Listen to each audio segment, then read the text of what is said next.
En ese orden de ideas, una interacción entre las primeras estructuras o las más antiguas, para ser más puntuales, entre las arqueobacterias y los virus, y salvando la discusión que decía en la introducción, nos permite tener un momento en el que nosotros podemos hablar de un origen de la vida, y bien lo decía el doctor Ceballos esta mañana, en el que los virus potencialmente fueron unos directores de orquesta del fenómeno biológico en la Tierra.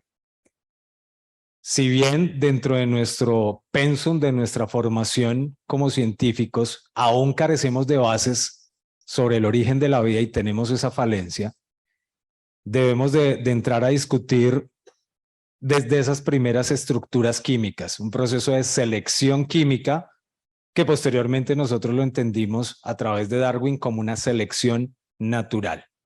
Pero esos fenómenos biológicos o esos eventos mejor prebióticos estuvieron en la Tierra primitiva. Y ahora es donde empiezo a adelantar, como lo veíamos en esta animación, la Tierra no es como la conocemos.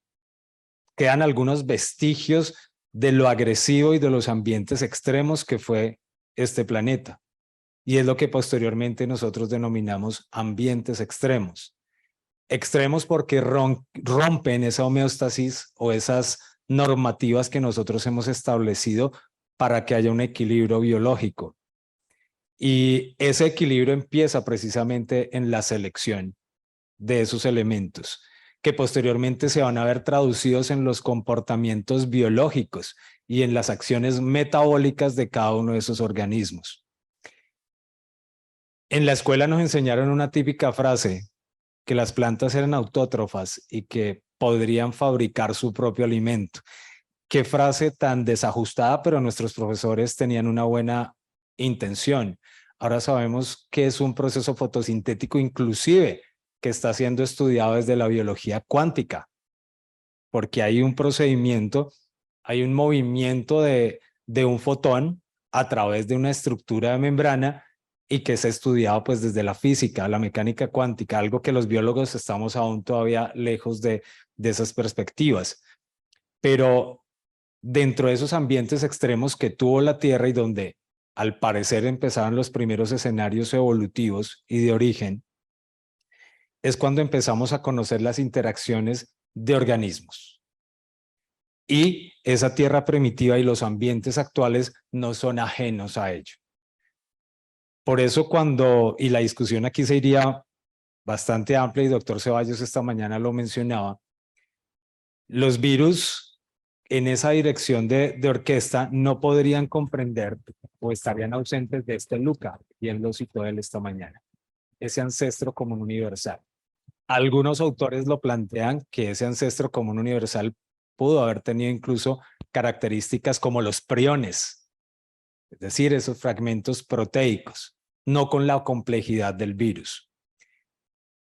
De allí que cada uno de los tres dominios que actualmente en los que hemos clasificado los seres vivos están totalmente interconectados, incluyendo, y aquí hay una definición de los virus dentro de la astrobiología, no son seres vivos, son formas de vida y por eso tienen un interés particular en astrobiología, inclusive llegando a denominarse un área de la astrovirología, en donde investigadores como el doctor Ceballos, Kenneth Steadman, son líderes en empezar a extrapolar ese conocimiento natural de los virus en la búsqueda de esas biosignaturas. ¿Quién lo diría? Una forma de vida o un ser que no es considerado vida en la Tierra empieza a ser un indicador para la búsqueda de esos fenómenos biológicos fuera del planeta. Entendido esto, esas dinámicas de los virus con los organismos vivos y en este caso con los más antiguos tienen un punto de partida. ¿Cuál es el tipo de reacción que tiene un organismo frente a estos diferentes escenarios? Y más adelante lo profundizaré, pero tal cual como lo vemos aquí en la animación, esos cambios de temperatura, esos cambios de presión o en fin, esos cambios en las estructuras ecológicas se definen como un estrés, es decir, algo que rompe el equilibrio. Y más adelante veremos cómo ese estrés puede ser un factor o pudo haber sido un factor evolutivo y, ¿por qué no?, de selección natural. Ese es el típico árbol en el que nosotros hemos organizado el conocimiento biológico en esos tres grandes dominios. Como decían los abuelos, a mí me enseñaron 5 grandes reinos, ahora estamos en 3 dominios. Y en la escuela o en el colegio a mí me enseñaron esos reinos. Ahora están restringidos en lo que vemos aquí gracias a los estudios genómicos. Pero uno de los que más llama la atención, y aquí hago un paréntesis, dentro del interés de la astrobiología, son precisamente el grupo de las arqueas. Y hay una frase que me voy a adelantar aquí un momentito. Se caracterizan más los extremófilos en el grupo arquea, pero no todos los arqueas son extremófilos, ni todos los extremófilos están en esos grupos. Inclusive, como lo hacíamos la semana pasada en un curso de biosignaturas vegetales, nos dimos cuenta que las plantas, y yéndonos un poco más hacia su origen, las cianobacterias, tuvieron esos primeros escenarios de estrés para empezar a generar adaptaciones y propio pues de la fotosíntesis, del proceso fotosintético en esos primeros elementos que tuvieron un cambio en la tierra primitiva. Entonces tenemos que en eucaria y en bacteria representantes, si bien son escasos, pero los hay, el grupo que más interés tiene y que es el del protagonismo, el que más vende pues, es el de las arqueas. En este caso, como lo mencionaba anteriormente, restringimos nuestra atención a ciertos grupos que tienen una característica: son cultivables. Generalmente cuando uno habla de organismos extremos y viene la trampa divulgativa, uno dice pueden vivir sin oxígeno, sin luz, sin agua, pero realmente todo en este planeta requiere unos mínimos de estabilidad, de homeostasis, es decir, necesitan un pH intracelular, necesitan ciertas características de membrana celular que, si bien, por ejemplo, entre bacteria y arquea son diferentes, constituciones éster o éter en sus membranas, que algunos autores definen que quien viene siendo más extremo es la membrana o las características que representa ese organismo. Pero pues en el común popular exageramos un poco para llamar la atención dentro de esos estudios. Entonces, como lo vemos aquí en esta representación, jugar a extrapolar un ambiente terrestre a uno extraplanetario es bastante abusivo, demasiado. ¿Por qué? Porque las condiciones de un planeta como Venus o Marte no son las mismas de la Tierra. Pero dentro de esos microambientes, lo que llamamos actualmente análogos marcianos o análogos sin el marciano, simplemente análogos planetarios, nos brindan una posibilidad, y es conocer la ecología, que bien esta mañana doctor Ceballos lo citaba. Quizás hay mucha información y bastantes estudios a nivel genético, las interacciones como las que nosotros trabajamos aquí, pero también necesitamos tener en cuenta esa relación ecológica que va a terminar en una profundización muchísimo más amplia de cada uno de esos escenarios.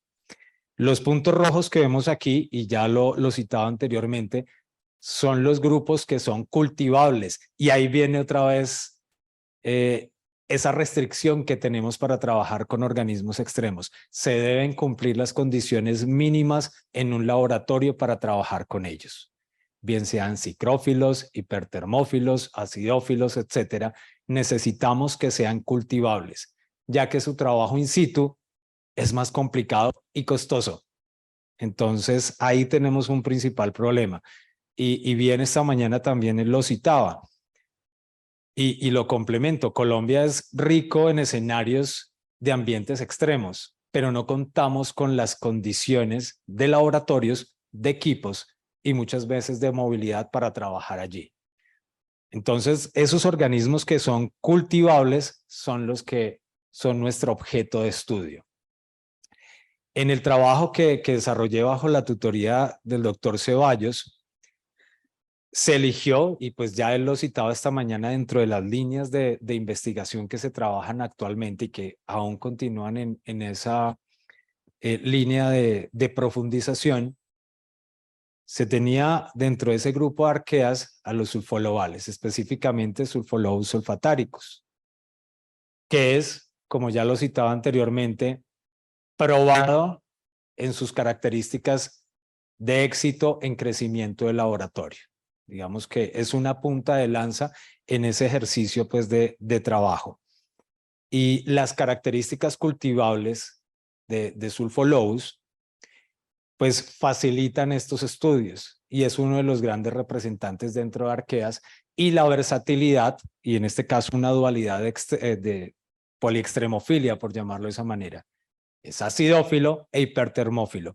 Generalmente tiene un rango de crecimiento en laboratorio entre los 76 grados a 80 Celsius aproximadamente, llegando en algunas pruebas a tener ese estrés hacia los 90-92 grados aproximadamente. Y el factor, en este caso, que ya lo citaba en la introducción, estresante, no va a ser una condición ambiental. Y bien, hoy también ya lo ha adelantado doctor Ceballos. Hay varias condiciones de estrés, pero en este caso se pretendía evaluar cómo una acción viral podría llegar a representar algún tipo de reacción en este organismo. Para ello, pues, digamos también un virus que es propio de esta especie, y dentro de sus características también otra vez ha sido probado ya en laboratorio y que tiene esas capacidades de ser cultivable y de ser seleccionable en esas condiciones. Cuando quisimos empezar a crear ese paralelo dentro de la reacción típica del estrés en los sulfolobales, específicamente en sulfolobos sulfatáricos, ya se tenía de antemano un conocimiento de una reacción expresada a través de complejos proteicos, más conocidos como los heat shock proteins o proteínas de choque térmico en español. Dentro de esas funciones, y todos los organismos presentan este tipo de reacción ante cambios de temperatura, de ahí su nombre, de choque térmico, cumplen otras funciones de asistencia, de reparación, de complementación y de supervisar el plegamiento de las proteínas recién sintetizadas y de las desnaturalizadas. Es decir, que además de generar una tensión primaria dentro de la célula, en este caso con sulfolobos, pues tiene otras funciones de estabilización.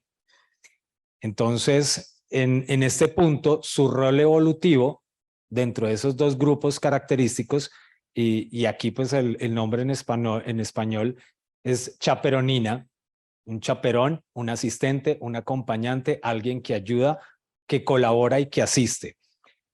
En ese proceso evolutivo que ya citaba también en la introducción, pues en algún momento este tipo de estructuras proteicas, entendiendo pues que la Tierra primitiva tenía unas temperaturas altas y unas variaciones, pudieron empezar a generar ciertas adaptaciones facilitando esa supervivencia de los organismos y específicas en cada una de ellas, tanto en arquea como en bacteria.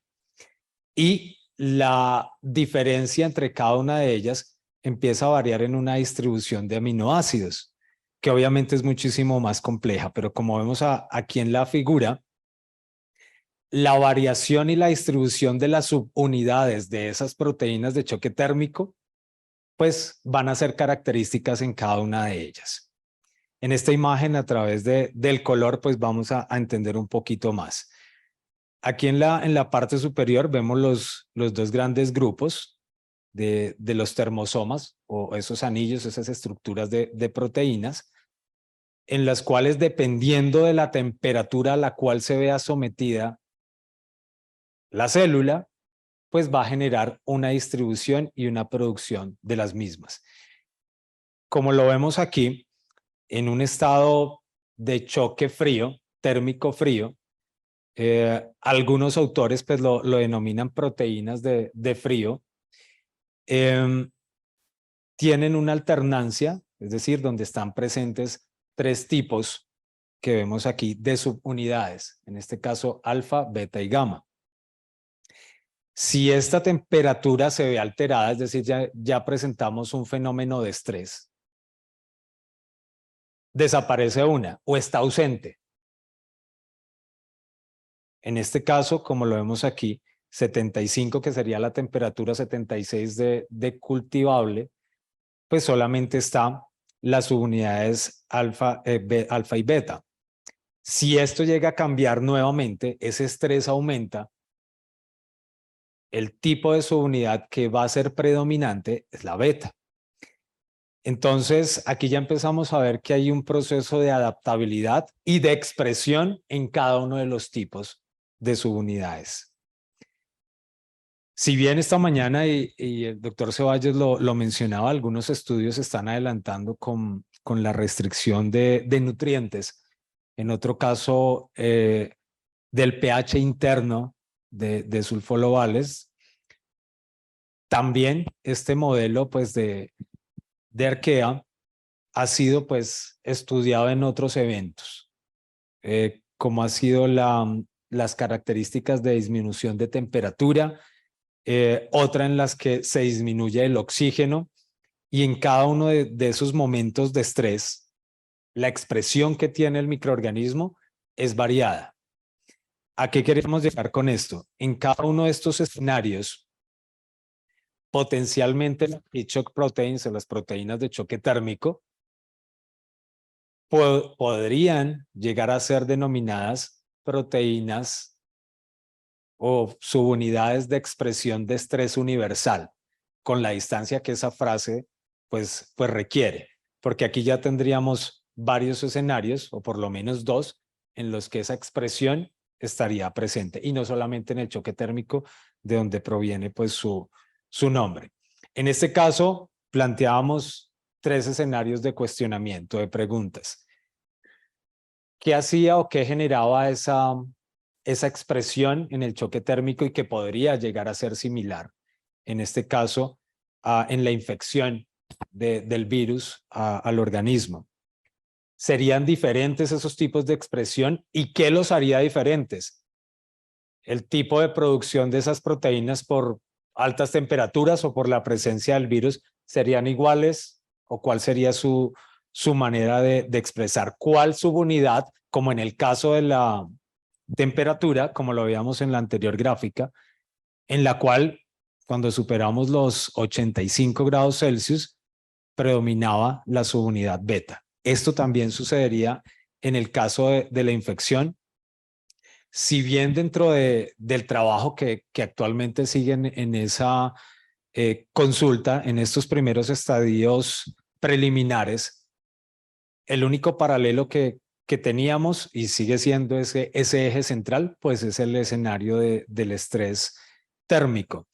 Entonces, lo que planteamos es, esas heat shock proteins tienen esa misma relevancia en esa expresión, y si cada una de las subunidades tendrían alguna variabilidad. En ese orden de ideas, planteamos que esa respuesta reguladora del complejo podría llegar a ser un proceso de secuestro de las subunidades libres en área citoplasmática, o había una producción nueva estimulada por la infección viral. Y pues, como lo planteé anteriormente, esa cuantificación de esas nuevas proteínas ante la acción del virus. Entonces, en ese orden de ideas, primero, pues, se planteó tener un parámetro dentro de lo ya conocido. Es decir, un patrón, un blanco en el que, ok, ya tenemos heat shock proteins, se producen ante un cambio de temperatura. Entonces vamos a someter esos 3 escenarios entre 80, 85 y 90 grados para tener, repito, ese paralelo comparativo. En esta imagen rápidamente pues se resume ese protocolo en laboratorio, desde el cultivo, la selección de cada una de las cepas y cuál es la que sería más exitosa para poder escalar, y posteriormente hacer los diferentes escenarios de estrés térmico, obviamente con los respectivos, sus respectivas réplicas. En cada uno de los escenarios había una extracción de las células, cuales posteriormente eran sometidas a la extracción de las proteínas y a muestras para los marcadores de qPCR. Dentro de esos resultados que obviamente la literatura ya reportaba, pero que queríamos tener esa certeza, encontramos que entre más baja o cercana a la temperatura cultivable, los cambios en las células en ese cultivo no era tan agresivo. A medida que aumentaba esa temperatura, la disminución en la población de células en crecimiento disminuía. Posterior, obviamente, al choque térmico, como lo destacamos aquí. Y en línea negra, pues el blanco, es decir, los cultivos que no fueron sometidos a escenarios de choque térmico. Destacando, pues en este caso, 85 grados Celsius, que fue el escenario en el que el cambio fue más agreste. Como lo mencionaba anteriormente, en el protocolo metodológico extraíamos esas proteínas, y esas proteínas específicas fueron estudiadas en un análisis densitométrico, bien teniendo en cuenta que no es un resultado absoluto, que hay otros medios en los cuales podemos llegar a ser más específicos, pero en este escenario pues tuvimos un eslabón, un primer paso indicativo, más no concluyente, en el que a medida que esa temperatura fue aumentando, el tipo de producción o las bandas que nos mostraban aquí los geles eran más densas, más oscuras, dándonos un primer indicativo de que había, comillas, un aumento o por lo menos una diferencia. Aquí no podemos establecer ese aumento, una diferencia frente a ese blanco. Entonces, en ese orden de ideas, se estaba comprobando algo que ya sabíamos dentro del medio, pues, de la literatura. Posteriormente a esas mismas muestras se estudió esa cuantificación relativa del nivel de transcripción de los genes del termosoma de alfa y de beta, encontrando que en ese escenario, 85 grados Celsius, pues había una alta producción, en este caso, más de la subunidad beta, algo que ya se reportaba en la bibliografía. Al sacar el radio, la relación entre alfa y beta, vemos que en esos escenarios de alta temperatura hubo una alta predominación de la subunidad beta. Gráficamente lo podríamos explicar de esta manera, entendiendo pues la figura de Sulfo-Lowes. En un estado natural, pues estos son los termosomas, las subunidades libres, y están en ese trabajo de asistencia de plegamiento de las proteínas. Al tener el escenario del choque térmico, aumentan estos sistemas de complejos proteicos, y la asistencia a las proteínas degradadas por altas temperaturas aumenta, por solo describir uno de esos procesos. Entonces, noten que aquí hay ese incremento, pues, estimulado por el aumento de la temperatura. Cuando sometemos, en este caso a la célula, a estrés por un agente viral, en este caso el SSV8, también debemos de tener en cuenta que va a haber una alteración.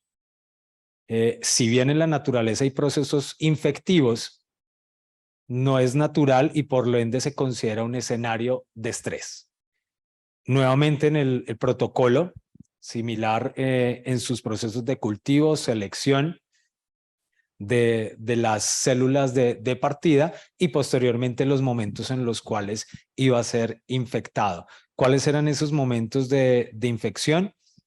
Aproximadamente cuando teníamos una densidad óptica aproximada entre 0.4 y 0.6 de crecimiento celular, se hacía la infección. Esa infección o esos virus se tomaban de cepas infectadas, las cuales les extraíamos los virus para tener una línea limpia, en el sentido de la palabra de extracción, en la cual pudiéramos infectar las células. Como vemos en esta imagen para ustedes a la izquierda, la primera reacción natural que encontramos fue la inhibición en el crecimiento. Inhibición en el crecimiento de esas células frente al control que tenemos aquí en la parte superior. Entonces ya veíamos una reacción de afección. Si lo comparamos a nivel poblacional de células, se disminuye el número de células. Es decir, que hay una infección que está disminuyendo esa cantidad. Pero, como bien lo señalaba el doctor Ceballos esta mañana, no es letal y permite el estudio de esa interrelación. Siguiendo el mismo protocolo del análisis densitométrico, vemos aquí en los geles, intercalando entre cada 24 horas una población control no infectada versus una infectada, las las bandas que encontrábamos en el gel tenían una especial característica, más oscuras, más densas que las que no estaban infectadas. Insisto nuevamente, un indicativo no concluyente en el que empezábamos a ver algunos cambios y teniendo en cuenta, me devuelvo un instante, en el que si bien había una población inferior de células que estaban haciendo un trabajo quizás más exigente en la producción de sus sistemas proteicos, pero aún así era una hipótesis que se debía pues, y se debe aún profundizar. Nuevamente en la cuantificación de ese escenario, planteábamos pues una pregunta eje y central dentro de la investigación. ¿Es ese ARN mensajero de las chaperoninas de las subunidades alfa y beta regulado positivamente a esa infección? Es decir, el comportamiento evidenciado, visto ante las altas temperaturas, ¿tendría una misma reacción ante la infección? Pues en este primer escenario, llama la atención a las 48 horas del proceso infectivo y nuevamente haciendo la relación del ratio de alfa y beta, que hay una producción, o por lo menos hay una diferencia considerable de las 48 horas post-infección. Aquí ya hay un indicativo llamativo en ese proceso infectivo y que empezaba también a mostrarnos un comportamiento de adaptación al estrés, que era algo que se había planteado y se había evidenciado en las células estresadas por el choque térmico. Es decir, hay un momento, hay un pico de estrés y posteriormente una asimilación al evento estresante, una potencial estabilización. Que si bien, repito, aquí veíamos que hay un pico, pero que después empieza a bajar en esa producción o en esa expresión mejor de cada una de las subunidades. ¿Qué llamaba la atención? Pues que por ahora HSP beta también sobresale en referencia a alfa, cumpliéndose por ahora lo mismo que habíamos encontrado, que se encuentra ya reportado en el estrés por choque térmico. Es decir, que en ese nivel de expresión sigue el mismo comportamiento. Gráficamente, pues tendríamos esta visualización, la que los virus van a usar, y aquí ya es una propuesta post que vamos que sigue en estudio, ¿qué es lo que pasa con esos virus? Que ya sabemos dentro de la relación que veíamos esta mañana con el doctor Ceballos. Están utilizando la maquinaria de la célula. Obvio, ya lo sabemos dentro de ese aprovechamiento que hace un virus en una célula. Está esclavizando ese sistema para producción de proteínas virales. Es un escenario. Aumenta el número de los termosomas para recuperar y estabilizar las proteínas propias de la célula, es decir, doble trabajo. Voy a sintetizar y a plegar las proteínas mías, sulfolobus, y voy a sintetizar proteínas del virus. Aquí surge una pregunta. ¿Cuál es el mecanismo que utiliza el virus para engañar, para generar esa suplantación y que no haya una restricción? Quedan los puntos suspensivos. Entonces, por eso aquí hablamos que esos recursos metabólicos al inicio de la infección, pues se desvían en un instante y luego en el ciclo, pues de la infección se vuelven a estabilizar. Pero aquí volvemos a tener esos puntos suspensivos. Cuando comparamos el choque térmico, el estrés por temperatura y el estrés viral, pues vemos que hay algunas semejanzas interpretativas, más no, repito, concluyentes. En este caso, sí hay una inhibición del crecimiento, tanto en una temperatura, en el caso de los 85 grados Celsius, y cuando hay una infección por el virus SSV8. En este caso, cuando comparamos los dos escenarios estudiados, enfocándonos pues con el estrés viral, pues vemos que la reacción interna potencialmente puede ser la misma, pero la carga de proteínas intracelulares diríamos que es más amplia. Proteínas del virus, proteínas de la célula sulfolobal. Hay una rotura de esa homeostasis en algunos escenarios, pero la célula procurará mantener ese nivel. ¿Hasta cuándo? Hasta unos niveles más altos de presencia de virus, hasta que se rompa ese sistema de producción proteica, no lo sabemos. Aquí simplemente estoy especulando y lanzando algunos globos de lo que podría llegar a suceder. Pero en este caso, lo que llama la atención preliminarmente es la estequiometría, la distribución estequiométrica que ya había adelantado. HSP beta, la proteína de choque térmico beta subunidad, sigue siendo predominante en un escenario de estrés diferente al térmico. Eso por lo menos ya hace llamar la atención de que podría ser esa subunidad de estrés universal. ¿Qué sigue? ¿Qué está pendiente? Todo. Tenemos simplemente una pista, un momento en el que nos da un indicativo que debemos de trabajar y profundizar más. Otros escenarios con otro tipo de virus. Por ejemplo, el mismo organismo con otro agente viral de la misma familia, que ya se ha estado trabajando en él. SSV1, por ejemplo, en el que los resultados preliminares también están dando algunos indicativos, tanto en el tipo de gel, utilizando esta misma técnica, pero que requiere una especificación muchísimo más amplia y específica con marcadores. Y otro en el que esa expresión, la cuantificación, nos está diciendo, sí, hay producción de subunidades al estar en presencia de un agente viral. Tendríamos también que cambiar en este caso, el tipo de célula. Otro miembro de sulfolobales y someterlo a ese tipo de estrés para evaluar escenarios complementarios.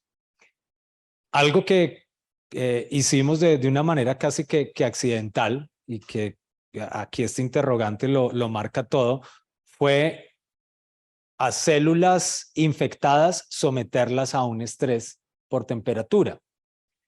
Y lo que mostró allí en este ejercicio, que igual repito fue dentro de una casualidad ya tenemos células infectadas, ¿qué va a pasar si les aumento en temperatura? Y como bien la gráfica lo muestra, sin posibilidades de réplicas en aquel momento, pero nos abre una puerta para ver cómo una célula puede estar sometida a doble escenario de estrés, térmico y viral, no por separado. Entonces, aquí también estaría bajo construcción y bajo proyección más profunda cuál sería un escenario para trabajar. ¿Qué viene? Pues lo que ya adelantaba, evaluar esas condiciones de infección en huéspedes de procedencia geográfica. En este caso, Sulfolobus olfataricus, su origen natural geográfico es en Italia y tenemos pues varios representantes. Inclusive creo que cuando en el 2015 aquí se hizo una primera selección en nuestros ambientes extremos, tenemos presencia de sulfolobales. Entonces, geográficamente, ¿hay alguna diferencia al ser estresado con esos sistemas virales? No lo sabemos. ¿Cómo identificar esos mecanismos de actuación que ya citaba anteriormente? Es decir, ¿cuál es la capacidad que tiene el sistema viral de secuestrar la maquinaria de las chaperoninas? Y cómo engaña, en el buen sentido de ese metabolismo, cómo engaña a la célula para plegar sus células, sus proteínas virales. Allí hay un punto interesante. En ese caso, pues, tendríamos que también determinar si ese incremento de las heat shock proteins es un sistema inmunitario. Aquí tendríamos un nuevo escenario. Las proteínas de choque térmico no solamente como una vía de reacción del estrés, sino a nivel inmunológico, que también pues tendría una razón, pero aún sin esa comprobación definitiva. Al evaluar si ese incremento de los complejos de proteínas de choque térmico son reparadores en ese sistema pues de la célula, son agentes de reparación y en qué momento también son agentes de estructuración y de ensamblaje de los virus previo a ser viriones. Entonces aquí ya se nos proyecta, como podemos evaluarlo, un escenario interesante que pudo haber ocurrido en la Tierra primitiva para empalmar con lo que planteaba en el escenario introductorio y que de una u otra manera nos llevaría al camino de que los virus, incluso en arquea, tendrían esas capacidades de dirección en los organismos en los cuales ellos van a parasitar. Dentro de la astrobiología, pues estaba implícito ese escenario, los virus en ese rol de origen de la vida. Hay varias hipótesis de los virus primero, los virus posteriores a un escenario de la aparición de las primeras células, pero en este caso tendrían un rol definitivo, comillas, dentro de lo que respecta a la evolución. Y bien, esta mañana otra vez, doctor Ceballos planteaba el escenario de toda la pluralidad viral que hay en este planeta y la especificidad que cada uno de esos virus tiene y su correspondiente en cada uno de los organismos vivos. Ya lo adelantaba también en la introducción, quien lo dijera, un virus siendo un indicador de vida. Esto para el interés de la astrobiología. El problema es que identificarlos puede ser difícil, pero aquí entraríamos en esa premisa. Donde hay virus, hay vida. Ese sería el interés para la astrobiología. Misiones específicas en Marte, Europa, Venus. Leí alguna nota en la que referenciaban que en las primeras misiones a Marte, específicamente en 1976 y 78, Vikingo 1 y Vikingo 2, las condiciones de asepsia de limpieza de esas misiones no eran las que tenemos hoy. Y posiblemente se pudo haber contaminado Marte. Posiblemente. ¿Contaminado con qué? Con microorganismos de la Tierra y virus, que pueden estar en un estado latente o pueden haber encontrado algunas células marcianas. Aquí ya estoy especulando. Pero digamos que hay una línea muy seria y estable para poderlo considerar. Y finalmente, algo que a veces no refiere tanta inversión, pero sí una dedicación investigativa, la modelación in silico de esos modelos víricos en ambientes terrestres y obviamente extrapolarlo en un ambiente diferente a la Tierra. Por ahora, dentro del interés de la astrobiología, pues esta investigación en su etapa pues preliminar nos da una visión de que una interacción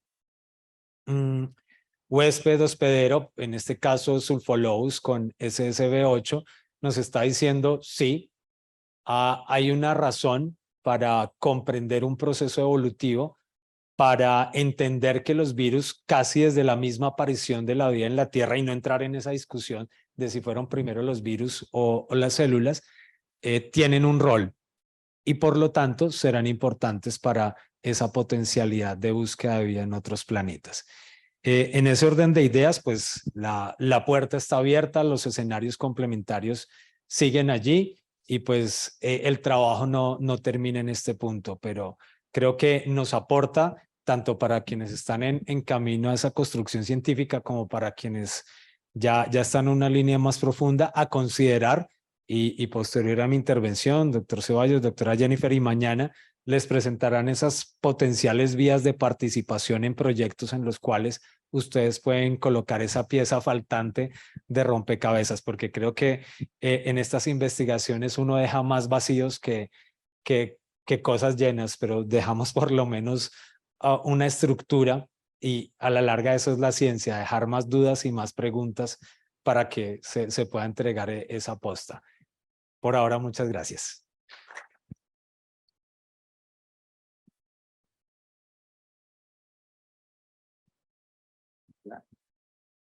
Muchas gracias, doctor Jorge Enrique. Bueno, y abrimos entonces el espacio para inquietudes, preguntas, tener respuestas, quienes desean participar.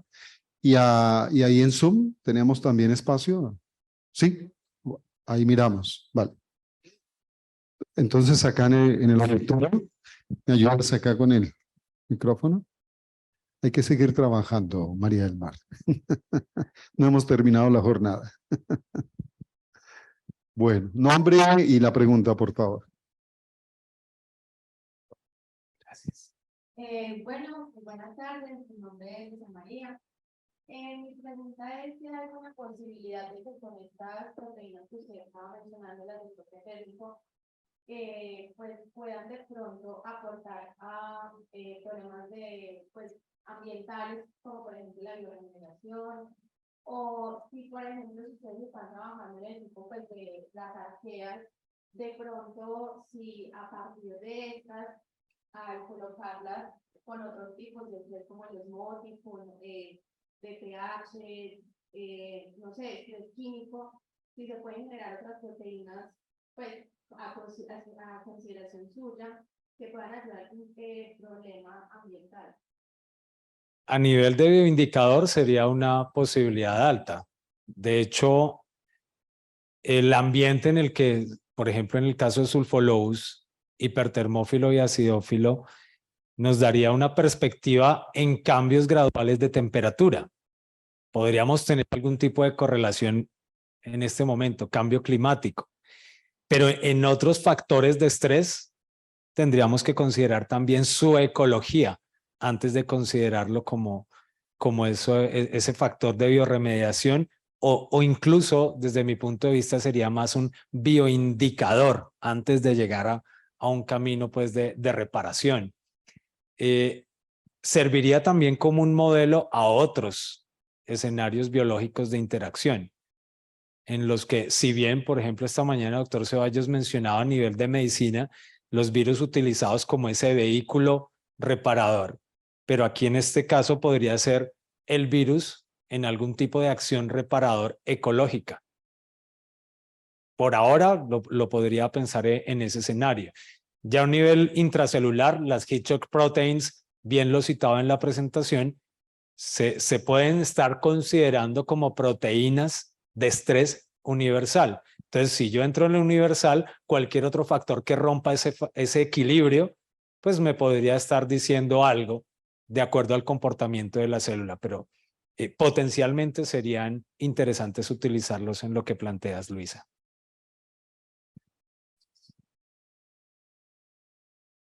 No sé si hay tiempo. Bernardo. Bernardo. Una pregunta, me hace muy interesante el campo y tiene mucha relación con la respuesta al estrés oxidativo. Ujú. Cómo las células también desarrollaron este sistema de protección para sobrevivir ante el burst oxidativo Ujú. en principios de la creación de la Tierra, las bacterias. Es decir, esta es una respuesta que se da y que continúa en todas las células eucariotas ahora también, ¿no? Es decir, oxigenasa, muchos proteínas de choque térmico que seguramente tienen este primer síntesis y luego hay la adaptación y que es la protección finalmente ante el estrés oxidativo y que las células que desarrollaron esta capacidad de respuesta ante el oxígeno, pues sobrevivieron, ¿no? No sé, me da la impresión que es algo así. Pero bueno, la pregunta es si también están reguladas en este sentido, como por estas señales de transducción que participan en esta respuesta al estrés como NRF2, TIP1, que regulan y tienen un elemento de respuesta antioxidante. ¿Hay algún elemento de respuesta producto del choque térmico que se ha identificado? Sí, Bernardo, de hecho, perdón. Cuando estaba haciendo en la consulta o en la literatura, pude ver que el proceso de oxidación específicamente en la tierra primitiva, y tú lo haces en la introducción de tu pregunta, se activaba una cascada de reacción de sistemas proteicos, inclusive que ahora son vestigiales, ya no están presentes en las células actuales.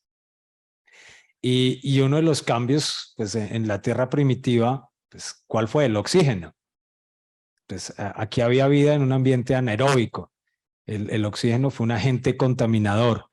Entonces, esa cascada de respuesta proteica, por solo citar en el oxígeno, fue un factor para determinar una adaptación. En el caso del choque térmico, y aquí siempre insisto en la aclaración, para nosotros es ambiente extremo, ese es su hábitat natural. En laboratorio nosotros forzamos el ambiente y el estrés, pero en el ambiente natural también hay cosas que no podemos replicar y no podemos simular en el laboratorio, es muy controlado, pero esa respuesta, inclusive dentro de esa misma cuantificación de genes de las subunidades, está marcada allí. El solo hecho de que HSP beta ya tenga una predominancia es esa primera respuesta específica ante una condición de estrés. Por lo menos en viral y en térmico. Ya estamos viendo algo allí. Habrá que revisar otros escenarios más específicos, como lo mencionaba al final, en el que esa respuesta se pueda ver enriquecida o quizás pueda ser un cofactor diferente. No lo sabemos.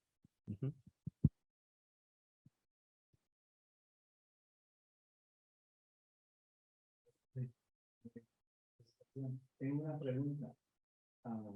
Nos dice que hay mucho trabajo que todavía queda, lo tiene que hacer. ¿Cuándo vas a hacerlo? La idea es poder sacar el tiempo para hacerlo. otros 4 años más. Aquí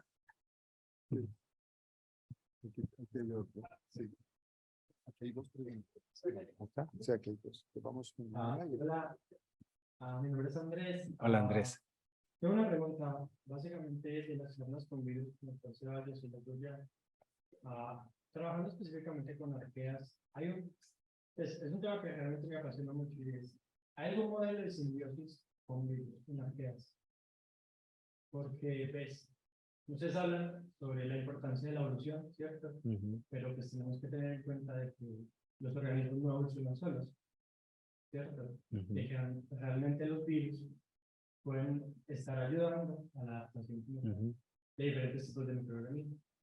Ahora la idea es, pues, en arqueas, ¿hay algún tipo de modelo de simbiosis que ayude a entender un poco la interacción, no solamente patógeno hospedero, sino realmente una interacción mutualista? Pues, como tal? Hay varios modelos, Andrés. De hecho, ¿de qué depende que se utilice uno? La estabilidad.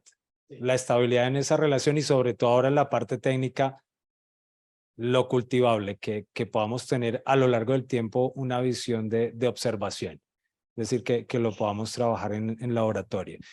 En consultas previas bibliográficas también, y pues el trabajo que citaba esta mañana el doctor Ceballos, hay varios modelos de interacción estables que ya han trabajado también otros autores. Digamos que en este caso, cuando tú te focalizas en un sistema, en este caso pues Sulfolobus y SSB8, que inclusive en su momento pensamos y yo planteaba trabajar tres virus, el 1, el 8 y el 9.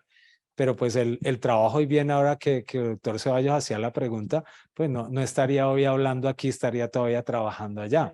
Entonces falta muchísimo para hacer y con un solo modelo estabilizarlo, pero digamos la literatura te va a dar una pista de cuál modelo va a ser más estable, pero pues lo mejor también en miras de esa interacción científica es probar otros escenarios, porque a veces la repetición te da seguridad, pero también puede haber una, ¿cómo decirlo? Te acomodas y te tranquilizas con los datos y puedes que estés teniendo un falso positivo. Entonces, a veces esas dualidades de experimentar con un virus, con un hospedero, esa relación te la da el mismo planteamiento. Pero en este caso, ya recibíamos una posta y una herencia en la que no teníamos que probar si eso era así, sino simplemente ya se sabía que había una inhibición del crecimiento, ya se tenía ese conocimiento previo en las publicaciones del laboratorio doctor Ceballos, así que recibíamos una herencia acolchada. Pero en este caso, empezar con un nuevo factor de estabilidad es más difícil. La otra pregunta era, yo he trabajado con un modelo de lo biotecnológico que tiene simbiosis con bacterias y virus, ¿cierto? Y sé lo difícil en modelos de eucariotas curar el hongo en este caso específico de los virus, de la carga viral. Realmente es muy difícil. No sé en arqueas, porque no he trabajado. Entonces, pues quisiera que me compartieras esa experiencia de cómo fue la parte de curar arqueas de la carga viral, porque hasta donde yo tengo entendido, con los modelos que yo trabajaba, o sea, la carga viral disminuye muchísimo, pero no puedes asegurar, incluso en la literatura no puedes asegurar que el virus desapareció totalmente de la célula.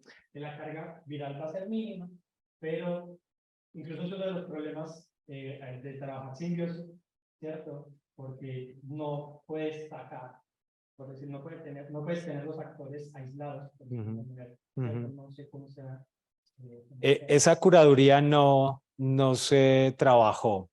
Solamente se tenía en cuenta, y como lo mencionaba en el protocolo, el interés era la producción de las heat shock proteins.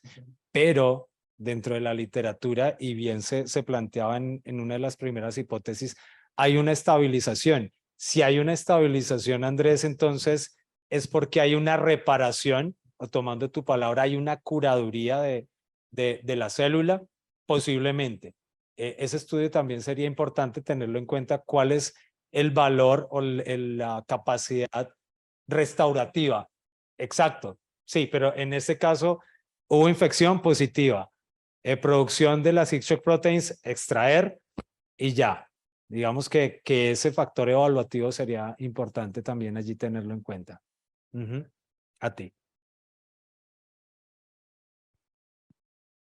Si alguien tiene otra pregunta aquí en el auditorio, entonces vamos con una acá. Vamos contigo, Juan David, y luego volvemos con otra acá. Dice Lina María Londoño, que está en el chat. Doctor Bueno, una pregunta sobre el dominio arquea. Usted relacionó que las sulfolubus podrían resistir a la desecación.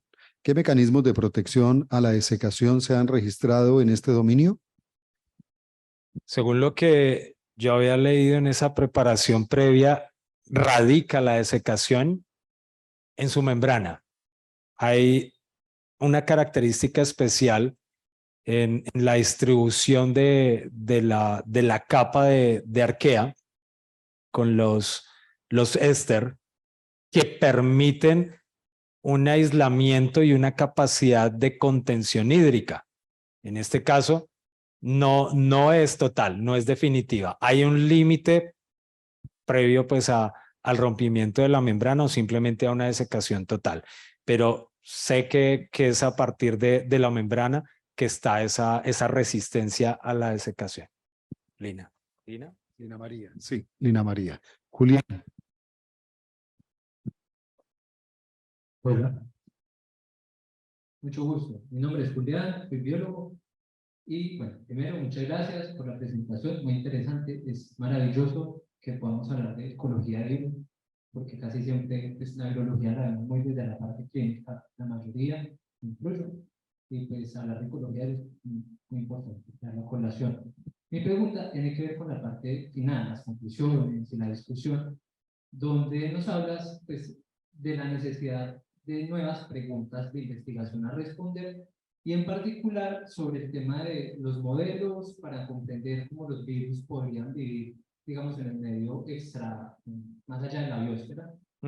Bueno, dentro de ese tema pues me llama la atención porque actualmente tenemos como evidencias, observaciones de que algunas células pueden vivir en la estratosfera o por fuera de ella, pues células bacterianas, ¿cierto? Procariotas. Y pues no solo que las encontramos ahí, sino que las encontramos vivas y pues si las conectamos, vemos que siguen vivas.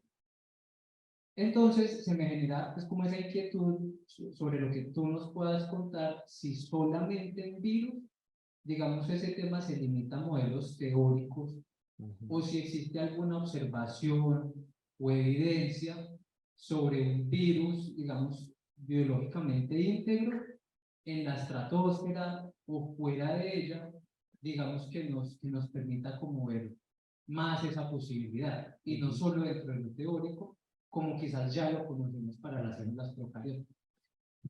En la estratosfera se han hecho capturas en gel pues, de polen y de otras sustancias que están allí y se han encontrado partículas virales. Pero el que se encuentren no significa que haya una interacción. Están en una fase de latencia, posiblemente. En algunas de las misiones Fotón 1 a la 3, que son misiones pues, que trabajan en el espacio, se hicieron trabajos con modelos biológicos. En algunos de ellos se plantearon pues, escenarios de interacción viral, pero que por lo menos en esas primeras etapas no tuvieron éxito por fallas en la implementación, etcétera. Y también dentro de esa misma una cosa es en el laboratorio uno poder chequear y ahora como le respondí a Andrés, tú puedes estar en el laboratorio revisando si hay un proceso de infección positiva o no. Es muy difícil y el caso de plantas lo recordé, planta del tabaco que se trabajó en la Estación Internacional Espacial. ¿Cómo podría un virus, el virus del tabaco, atacar la planta en un ambiente pues extraterrestre, en el sentido pues de la palabra? Por lo menos ese proceso de infección fue más lento de lo que ocurre en la Tierra. Hasta ahí.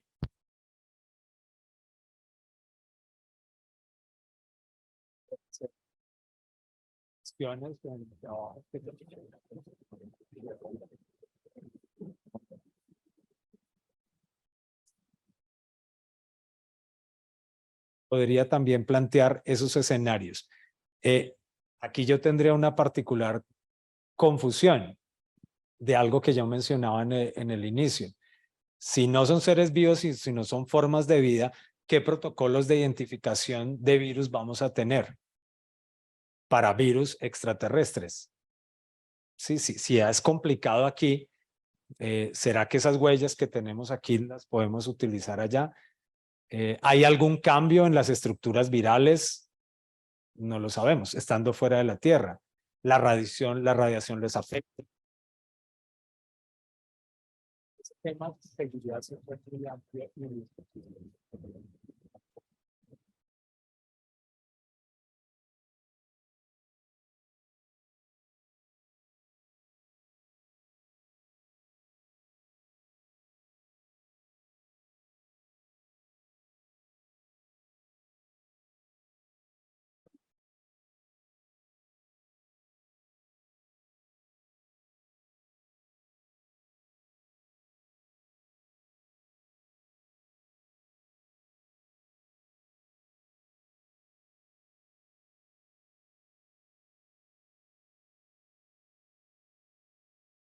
Buenas tardes.